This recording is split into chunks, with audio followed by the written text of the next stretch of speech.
Hey guys, Miss Nixx here. I just finished watching week 1 of Big Brother Canada season 8. My impressions of week 1.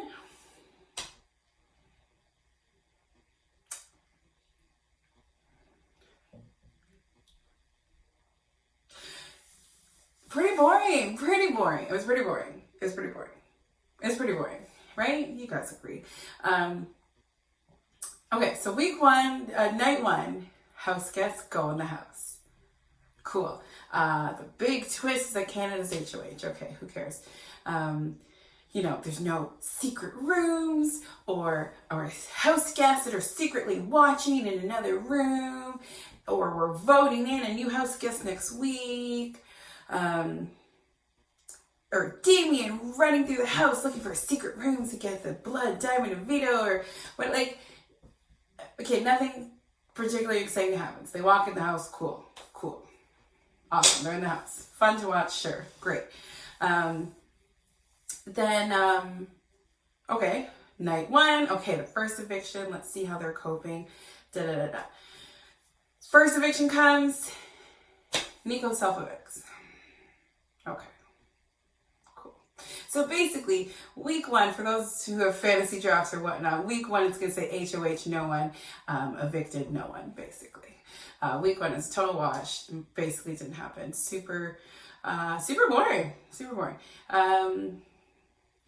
what it is. Cool. It'll get better, I'm sure. But it was boring. It's still good because Big Brother. We love Big Brother. Yay. But nothing, no jaw-dropping moments. Nothing particularly exciting or anything like that. That was my impression of week 1.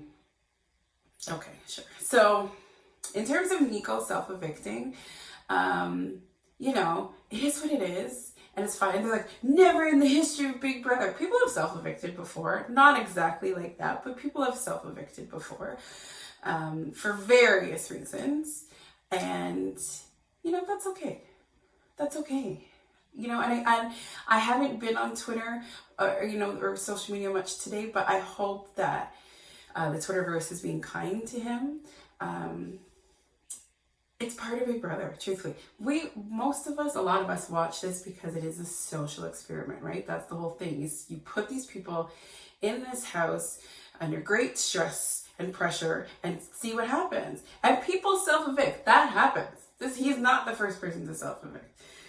Maybe the fastest person to self-evict after 3 days maybe, but he's definitely not the first person to self-evict, and probably won't be the last. So I hope people are being kind to him.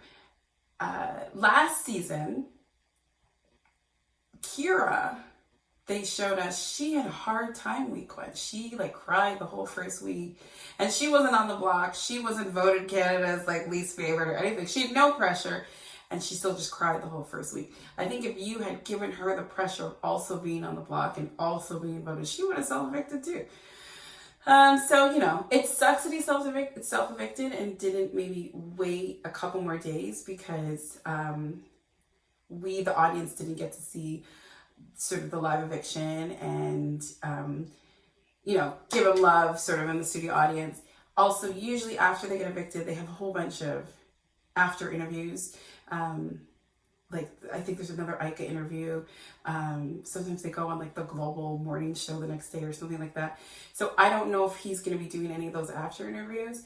And then also will he be at finale, or is he off the cast? I don't know. So it's a shame that he couldn't have held off 1 more day or 2 more days or whatever it was. But, it is what it is. It's part of the game. And I love how Big Brother handled it, of saying, we support him, do you boo-boo, and internet world, please be kind to him. I liked that that's how they handled it. Because, it sucks that he self-evicted, but that is a part of the game. And that is, what we're all here for to see, is this social experiment. So, Nico, I hope you're doing okay, buddy.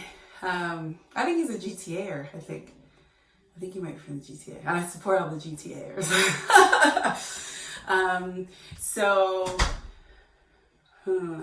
Okay, so since this week was Brady Moore, I'm actually going to backtrack a little bit and talk about my first impression of the house guest. I went and watched all the Ika interviews, the pre-show interviews. I think she does them for ET Canada. The first interview I saw, somebody sent it to me. One of my friends sent it to me. It was the Jamar interview. If you have not seen these Ika interviews, go on YouTube and watch them now. The Jamar interview is so funny. He comes out, so Ika comes through, he's like, yes, like, hi, yes. He's like totally flirting with Ika. And then he's like, oh, yo, I saw you with this next light-skinned girl at STC, you know, like Scarborough Town Center. Like, he is Toronto through and through. Like, he's like a Toronto cartoon character. Like, I'm from Toronto. Like, we get it. Most of us in the community know the code switch, right? So you talk a certain way with your friends and your family and, you know, whatever. But then when you're in a proper setting, like, you know, an interview on ET Canada or whatever, you code switch and you speak a little bit. But he was talking to her like, there are no cameras around. I am not on a TV show right now. It's just me and you were with that light-skinned girl. It was so funny. I was dying laughing. When I first saw that interview, I was like, oh, honey, no, baby, no. Like, no, don't do that. No. You know, you want your people to come and represent, and he's just like, yo, like, you feel me? And I'm like, oh, baby, no, don't do that. But I watched the interview again and again and again. It was so funny. And I like him. So my first impression, I didn't like him. I was like, no, you're too much. Stop it. No, absolutely not. Don't do that. But I like him. So when he came in the house, he was the last of like I think it was like a group of 5. And he was like the 5th person to come onto the stage. So he comes out, he does his little wiggle, which, okay, sure. He does his little wiggle, and he comes out, and he's like, yeah, what? And he's like pounding his chest, and like his energy, like you could feel his energy and excitement. Like I was in the audience, if I didn't say that, I was in the audience, and you could just feel his energy, and I was like, wow. And then, so he gives me this like swaggy C vibe, like just arrogant and just macho and just like too cool for school, his own #1 fan. Like he gives off that vibe, right? So I'm like, my dude is not gonna last past, you know, the first 1 or 2 weeks kind of thing. But he goes in the house, and because we in the audience, we can watch on the screen. We see them go in the house, and then they put it up on the screen, and we get to watch them just kind of walk around and explore the house and introduce themselves and get to know each other and all that kind of stuff. So we get to watch that in the audience.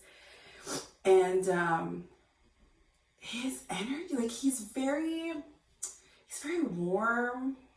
He's sweet. Like he didn't come in like, yeah, I'm here and what, you know, and like that's kind of the impression that you thought he might go into the house as.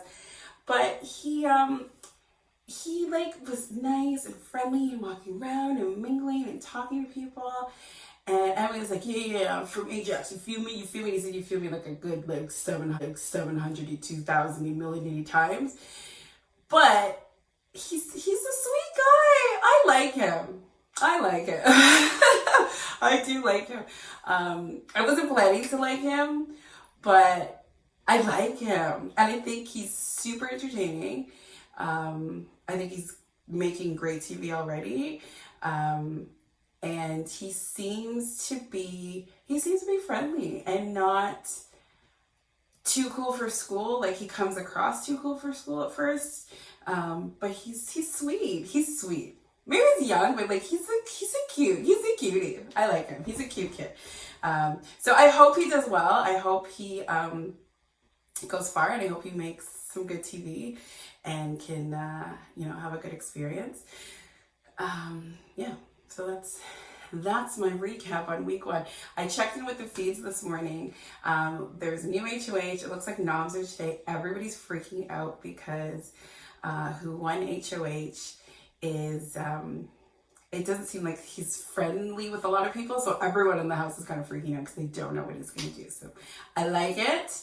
I'm here for it. The game has officially begun, and it's gonna be epic. I'm excited. Thanks for listening. Later.